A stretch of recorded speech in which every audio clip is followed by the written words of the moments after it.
नमस्कार, आप देख रहे हैं बिजनेस टुडे बाज़ार।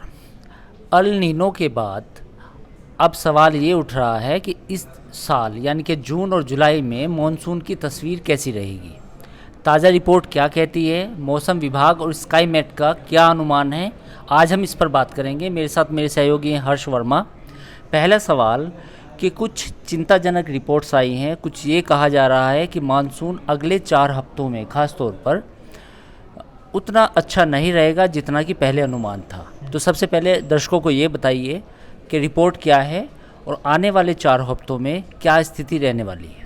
सर देखिए, स्काईमेट की रिपोर्ट आई है जिसने साफ तौर पे बोला है कि जो अल नीनो का असर है वो साफ तौर पे देखने को मिलेगा।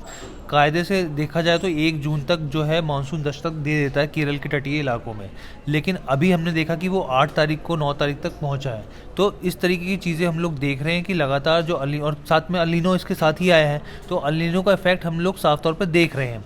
और यहाँ पे अब देखने वाली चीज़ ये है क्योंकि अल नीनो जो है वो एक तरीके से इसके इतने इफ़ेक्ट्स हैं जिसको लेकर अर्थव्यवस्था में काफ़ी ज़्यादा नुकसान देखने को मिल सकता है। और जैसा कि हम लोग बता भी चुके हैं पहले स्टोरीज़ के ज़रिए भी कि ये जो है करीब 7 साल बाद भारत में 2016 में आया था और उसके बाद करीब 7 साल बाद आ रहा है। जी, तो कुल मिला के तस्वीर ये है। एक मुझे लगता है कि एक मैं आपको दर्शकों को जानकारी दे दूं। स्काईमेट के एक अधिकारी ने आज ट्वीट किया। ट्वीट करने के बाद उन्होंने उस ट्वीट में लिखा कि अगले 4 हफ्तों में ख़ास तौर पर मध्य प्रदेश, विदर्भ, मराठवाड़ा, ये जो इलाके हैं ये काफ़ी ड्राई रहने का अनुमान है। पहले ये आशंका नहीं जताई जा रही थी। पहले ये माना जा रहा था कि असर हो सकता है लेकिन शायद वो कवर कर ले। मैं यही एक बात और जोड़ना चाहूँगा कि कुछ देशों में जैसे ब्राज़ील जैसा देश है, वहाँ पे भी अल नीनो का असर देखने को मिल रहा है, जिसकी वजह से कॉफ़ी के दाम यानी कि फसल कम हुई है इस बार वहाँ पर, कॉफ़ी के दाम काफ़ी तेज़ी से बढ़ चुके हैं। तो भारत में अगर मानसून कमज़ोर रहता है तो उसका असर काफ़ी पड़ेगा क्योंकि हमारी पूरी अर्थव्यवस्था खेती पर निर्भर करती है। मेरा दूसरा सवाल ये है कि अगर मानसून इस बार कमज़ोर रहा तो जो आशंकाएं हैं, जो मतलब जो क्षेत्र हैं, किन किन क्षेत्रों पे इसका असर देखने को मिल सकता है। सर देखिए, अगर मानसून कमज़ोर रहा तो आप समझ लीजिए कि ये चौतरफा नुकसान पहुंचेगा। पहले मोदी सरकार जो कोशिश कर रही है कि लगातार हम लोग देख रहे हैं कि रिपोर्ट्स आ रही है कि हमारी जो अर्थव्यवस्था दुनिया में सबसे तेज़ी से दौड़ती अर्थव्यवस्था है। दूसरा आरबीआई जो लगातार महंगाई को कोशिश कर रही है कि कम कर सके। हालांकि आज सीपीआई के डाटा आया है जो ये साफ तौर पर बताता है कि जो अभी जो आया है वो 4.25% आया, यानी पहले से कम हुआ है। लेकिन हाँ, 2 से लेकर 4 के बीच का जो लेवल होता है, जो बेसिकली आरबीआई सोचता है कि यहाँ इसके बीच में रखना चाहिए ताकि महंगाई कंट्रोल में मानी जाती है, तो अभी वो उससे थोड़ा सा ज़्यादा है, 0.25% ज़्यादा है। लेकिन अब मैं इसकी बात करूं तो जो अगर हम बात करते हैं अर्थव्यवस्था में, तो खेती की जो मैं आपको बता रहा हूँ जीडीपी का जो योगदान है वो 18% है।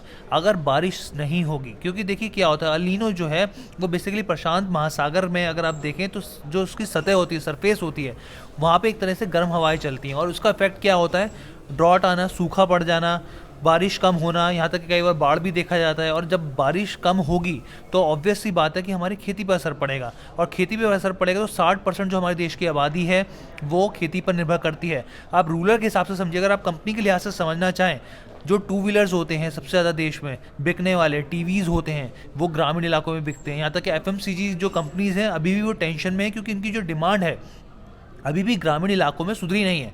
और सबसे बड़ी बात जो हम लोग सोचते हैं कि भाई अल नीनो आया, तूफान आया, इससे हमें क्या फ़र्क पड़ेगा, आप सबको फ़र्क पड़ेगा, महंगाई फिर वो बढ़ना शुरू हो जाएगी।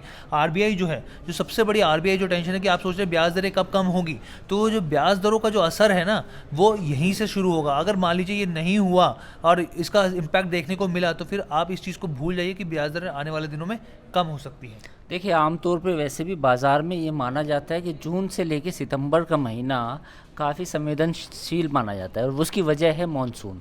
क्योंकि हर साल इस बात का इंतज़ार सरकार भी करती है, बाज़ार भी करता है कि मानसून कैसा रहेगा। अगर मानसून अच्छा रहता है तो बाज़ार उसे अच्छे एक संकेत के तौर पे देखता है कि उसे लगता है कि मैं इससे जो रूरल कृषि इलाके हैं वहाँ पे ज़्यादा डिमांड पैदा होगी, लोगों खेती अच्छी होगी, लोगों की जेब में पैसा आएगा। मेरा एक दूसरा सवाल ये है कि अगर मानसून ख़राब रहता है तो क्या, जैसे अभी रेट कट पे पॉज लगा है, आरबीआई ने किया है, तो आपको लगता है कि फिर आरबीआई को अपना स्टैंस बदलना होगा और सरकार को, यानी कि रूरल कुछ इलाके ऐसे होंगे अगर सूखा पड़ता है, हालांकि हम ये आशंका जता रहे हैं, अगर सूखा पड़ता है तो सरकार पर भी एक दबाव होगा उन इलाकों के लिए राहत पैकेज जारी करने का?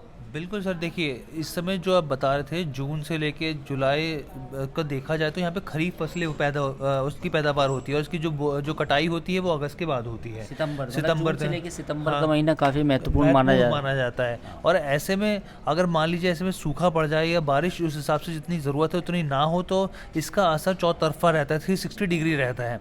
और ऐसे में देखिए अभी पूरा असर हम लोगों ने लगातार देखा कि आरबीआई का जो इंस्टांस है वो बहुत ज़्यादा रहा है कि महंगाई बहुत ज़्यादा कॉशियस रहा है और फोकस रहा है कि भाई किसी तरीके से महंगाई को कंट्रोल किया जाए। यहाँ तक कि अभी हमने पीछे देखा कि जहाँ ज़रूरत पड़ी उन्होंने रेट कट भी किया, हालांकि दो जो पॉज है हम लोगों ने लगातार देखा कि उन्होंने नहीं ब्याज दरें बढ़ाई। लेकिन यहाँ पर आने वाले दिनों में अगर देखिए उस तरह से पैदावार नहीं होती है, फिर महंगाई के हम लोग रेट बढ़ते देखें, क्योंकि देखिए डिमांड और सप्लाई का सिस्टम होता है। ऑब्वियस सी बात है, जब देखिए रेन नहीं होगी, बारिश नहीं होगी तो पैदावार नहीं होगी, पैदावार नहीं होगी तो फिर देखिए उसी के चलते महंगाई बढ़ेगी। जब जैसे मैंने आपको बताया कि रूरल में अभी भी एफएमसीजी कंपनीज परेशान है क्योंकि कंजम्पशन नहीं है उतना, और कंजम्पशन किस लिए नहीं है, क्योंकि महंगाई है। तो ये सारी स्थिति, और आने वाले दिनों में ये देखना होगा कि मोदी सरकार से लेकर आरबीआई तक ये क्या फैसला लेते हैं, क्योंकि महंगाई जो है कंट्रोल करना अपने आप में बहुत बड़ी वजह है और हम लोग दुनिया के मामले में बेहतर रहें इस स्थिति को देखा जाए, आरबीआई गवर्नर के स्टेप्स को देखा जाए। लेकिन अब अल नीनो ने सिरदर्दी बढ़ा दी है मोदी सरकार की भी और आरबीआई की भी। बिल्कुल बिल्कुल, जैसा मैंने आपको अपनी चर्चा के शुरू में बताया था कि स्काईमेट के जब अधिकारी ने एक ट्वीट किया, जयंत सिंह उनका नाम है, उन्होंने कहा कि तस्वीर अच्छी नहीं है। तस्वीर अच्छी नहीं होने का मतलब है कि कुछ इलाके ऐसे हैं मध्य भारत के, जिसमें 2-3 बड़े राज्य हैं, इवन कर्नाटक भी शामिल है, कर्नाटक के कुछ इलाके शामिल हैं, जहाँ पर जून जुलाई के बीच में या अगले 4 हफ्तों में जो बारिश जितनी होनी चाहिए उतनी नहीं होगी, बल्कि वहाँ सूखा पड़ सकता है। तो एक चिंता वाली बात है, और चिंता इसलिए ज़रूरी है, इसलिए है क्योंकि अगर भारत के कई बड़े राज्यों में या कई ज़्यादातर ज़िलों में सूखा हुआ तो उसका असर शेयर बाज़ार पे भी पड़ेगा, क्योंकि डिमांड काफ़ी कम हो जाएगी ग्रामीण इलाकों में और कंपनियों के लिए काफ़ी मुश्किल होगा। ऑटो सेक्टर एफएमसीजी पे पड़ेगा, सब जगह पड़ेगा, ऑटो सेक्टर पे पड़ेगा, एफएमसीजी सभी क्षेत्रों पे पड़ेगा। तो कैसी लगी आपको चर्चा, ये हमें ज़रूर बताइएगा। और बाज़ारनामा में अगर आपके कोई सुझाव हो, कोई विषय आप कवर कराना चाहते हो तो हमें ज़रूर बताएं। धन्यवाद। वीडियो पसंद आया तो हमें लाइक, कमेंट, शेयर और सब्सक्राइब जरूर करें।